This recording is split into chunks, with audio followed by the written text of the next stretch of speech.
again, everybody. It's Merideth Nagel, and welcome to our latest edition of Homeschool for Realtors, and that is buying and selling property in a divorce.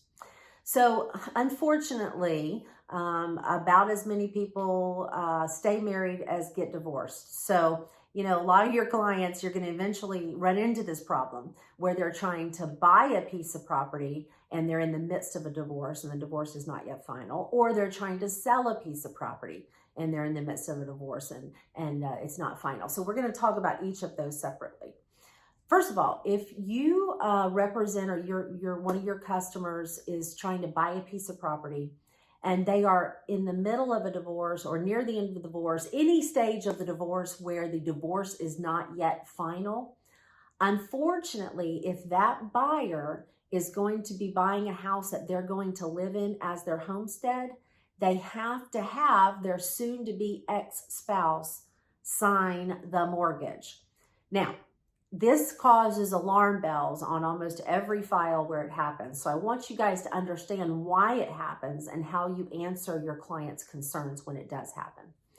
So under Florida law, you have a right of homestead. That means a right to live in the house that your spouse and you own, or even that your spouse owns by him or herself. You have a right to live there. For that reason, if you're married to someone, even if you're on the way of a divorce, until they're divorced, they would have a legal right to live in property that you own. Now, this can be handled during the course of a divorce by agreements that you reach with the other party about who lives where, and all of that could be going along fine in the divorce and be well agreed to, but yet still, if one of those people in that divorce is looking to find a new home to live in, and that new home is going to be their homestead, unfortunately, their spouse, who's not yet their ex-spouse, is going to have to sign the mortgage. Now, that's just the mortgage, not the note, obviously, just the mortgage. And the reason they have to sign the mortgage, as I said before, is because they have a right to live wherever you live.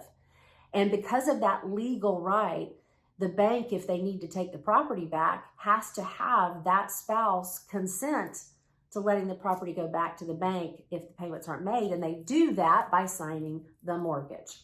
So one thing that you can let your buyers know in this scenario is that nothing about signing a mortgage puts anybody on the hook for the note for the obligation.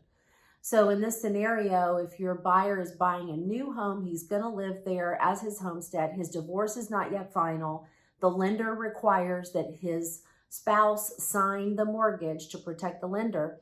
That does not mean the spouse is responsible for the debt. It's still the debt of your customer alone, the buyer's alone.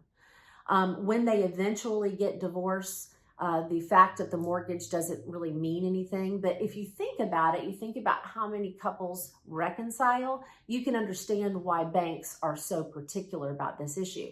Because if the couple were to reconcile and then continue to live in that house together, and it was the wife's homestead, but yet she had never signed the mortgage, if the payments weren't made, the bank wouldn't be able to take the house back, or at least they would have great difficulty in doing it. So this is a lender requirement. You can't get around it. Prepare your buyers ahead of time. Let them know when you're working with them, if their divorce is not final, they need to be prepared to ask their soon-to-be ex-spouse to sign that mortgage. Again, remembering that doesn't make the ex-spouse responsible for the debt. That just protects the banks. So that's what you do. Those are the issues that we commonly see in a divorce when you're getting ready to buy property. The other thing that we see is when you're selling property as part of a divorce. So frequently, couples will separate. They will be working towards the final judgment of dissolution when they're actually divorced. They'll be working towards that. And part of what they're doing in working towards that ultimate goal is disposing of the property that they own together, selling the property that they own together. So during that time, anything that they're on a title together, they're going to have to continue to cooperate. That's not always an easy thing.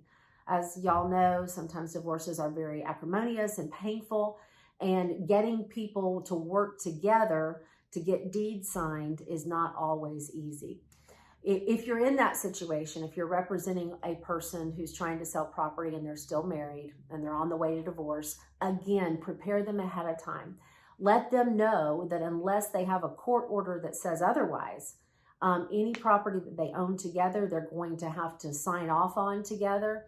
And so they might as well be getting their mind around that. And you need to let the title company know that, because they're going to have to be in contact, of course, with both of the spouses and sometimes their attorneys, because sometimes these properties are sold pursuant to an agreement between the parties. And then, of course, if there's such an agreement like that, the attorneys that are representing them have to sign off on it. So it's really like a lot of your practice. It's knowing this information when you go into the listing appointment, or you go into that first appointment where you're going to show property or talk to them about buying property. If you know that these are issues, address them at that point so that your customer can be prepared as these issues arise. So bottom line, don't be alarmed. We close properties all the time when people are in the middle of a divorce. You just need to know the two issues that are going to arise we've talked about today, and talk about them ahead of time, and let your title company know so that they can handle it on their end as well. As always, if you have any questions about anything I've talked about today, or anything regarding your real estate practice, don't hesitate to call me. Whether you close with me or not, I'd be glad to help you answer any questions that I can, and maybe get to know you a little bit. So don't be afraid to pick up that phone and give me a call.